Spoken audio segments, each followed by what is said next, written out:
नमस्कार, day to day news Bharat में आप सभी का स्वागत है। मैं हूं साक्षी चौहान। चलिए बात कर लेते हैं खबर की। आज हम आपको ऐसे चौंकाने वाला मामला बताने जा रहे हैं जिसने हमारी सरकारी स्वास्थ्य सिस्टम पर कई सवाल खड़े कर दिए हैं। दिल्ली पुलिस ने एक ऐसे गिरोह का पर्दाफाश किया है जो गरीब मरीजों के लिए मुफ्त मिलने वाली सरकारी दवाइयों की चोरी करके बाजार में बेचा करता था। जी हाँ, वो दवाइयाँ जो ज़रूरतमंद लोगों तक मुफ्त पहुंचनी चाहिए, उसे अवैध तरीके से बेचा जा रहा था। इस मामले में पुलिस ने 5 आरोपियों को गिरफ्तार किया है और करीब 70 लाख रुपए की दवाइयाँ बरामद की है। ये पूरा मामला दिल्ली पुलिस की क्राइम ब्रांच ने एक गुप्त सूचना के आधार पर पकड़ा। पुलिस को जानकारी मिली थी कि कुछ लोग सरकारी अस्पताल से दवाइयां निकालकर उन्हें बाजार में बेचा करते हैं। इसके बाद पुलिस ने कई दिनों तक इस गिरोह पर नजर रखी और फिर एक जाल बिछाया। आखिरकार 30 हजारी इलाके के पास पुलिस ने एक टीम और एक कार को रोका। इस गाड़ी में भारी मात्रा में दवाइयां भरी हुई थी। जब जांच की गई तो सामने आया कि इन दवाइयों पर साफ लिखा था केवल सरकारी सप्लाई के लिए, बिक्री के लिए नहीं। यानी ये दवाइयाँ सीधे अस्पताल से निकाली गई थी। इस मामले में पुलिस ने जिन लोगों को गिरफ्तार किया है उसमें शामिल है कुछ आरोपी उत्तर प्रदेश के सहारनपुर के रहने वाले हैं, जबकि कुछ दिल्ली से जुड़े हुए हैं। सबसे चौंकाने वाली बात यह है कि इस गिरोह में अस्पताल के कर्मचारी तक शामिल थे।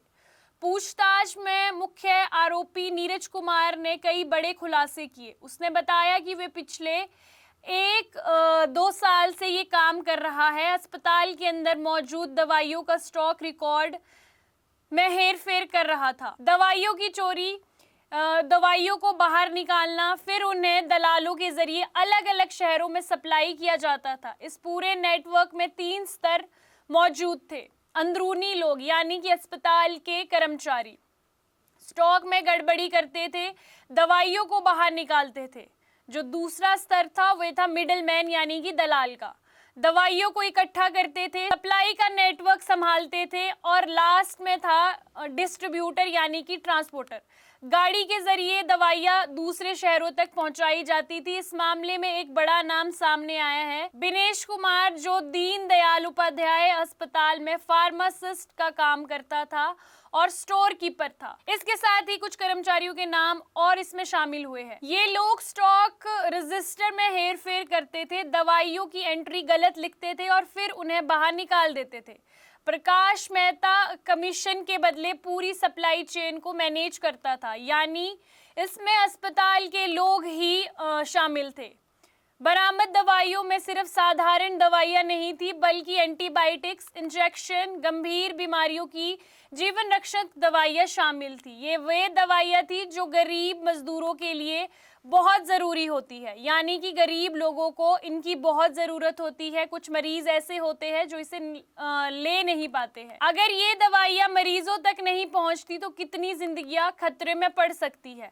पुलिस का कहना है कि ये कोई छोटा मामला नहीं है, बल्कि एक बड़ा संगठित नेटवर्क हो सकता है। अब पुलिस इस गिरोह से जुड़े अन्य लोगों की तलाश कर रही है। पैसे के लेन देन की जांच की जा रही है और ये पता लगाया जा रहा है कि ये नेटवर्क और कितने शहरों तक फैला हुआ है। ये मामला हमें सोचने पर मजबूर कर देता है कि क्या हमारी स्वास्थ्य व्यवस्था पूरी तरह सुरक्षित है? क्या गरीबों के लिए बनाई गई योजनाएं सही लोगों तक पहुंच रही है? सरकार और प्रशासन के लिए ये एक बड़ी चेतावनी है। जरूरत है सख्त निगरानी की और पारदर्शिता की, ताकि इस तरह की घटनाएं दोबारा ना हो। सपनों का घर देख रहे हो तो सही वीडियो पे आए हो। जी हाँ, अगर आप एक प्राइम लोकेशन पे अपने लिए घर देख रहे हो तो जेनेसिस हाइट और स्क्वायर आपके लिए एक लग्जरियस प्रॉपर्टी लेके आया है। इसमें आपको लग्जरियस फ्लैट, पेंटा हाउस, क्लब हाउस की सुविधाएं देखने को मिलेगी और जो जल्द ही बनकर तैयार हो जाएगी। और इसके साथ ही अगर हम बात करें इसके ग्रीन एरिया की, जो 3 एकड़ में फैला हुआ होगा, इस ग्रीन एरिया में सबसे बड़ी बात यह है कि आप अपने बच्चों के साथ क्वालिटी टाइम स्पेंड कर सकते हो, साथ ही अपने बच्चों को नेचर के साथ भी कनेक्ट कर सकते हो। आपको बता दें कि day to day news Bharat निष्पक्ष तरीके से पत्रकारिता करता है। हमारा कोई भी रिपोर्टर फील्ड में किसी से कोई उपहार या विज्ञापन स्वीकार नहीं करता और ना ही किसी को ब्लैकमेल करता। हम हमेशा दबे कुचले लोगों की आवाज बनते आए हैं और आगे भी बनेंगे। साथ ही हम लोकतंत्र के चौथे स्तंभ को मजबूत करने की कोशिश करेंगे। अभी के लिए फिलहाल इतना ही। देश दुनिया की तमाम खबरें जानने के लिए day to day news Bharat को देखते रहे। साथ ही हमारे चैनल को लाइक, शेयर और सब्सक्राइब करना ना भूलें। नमस्कार।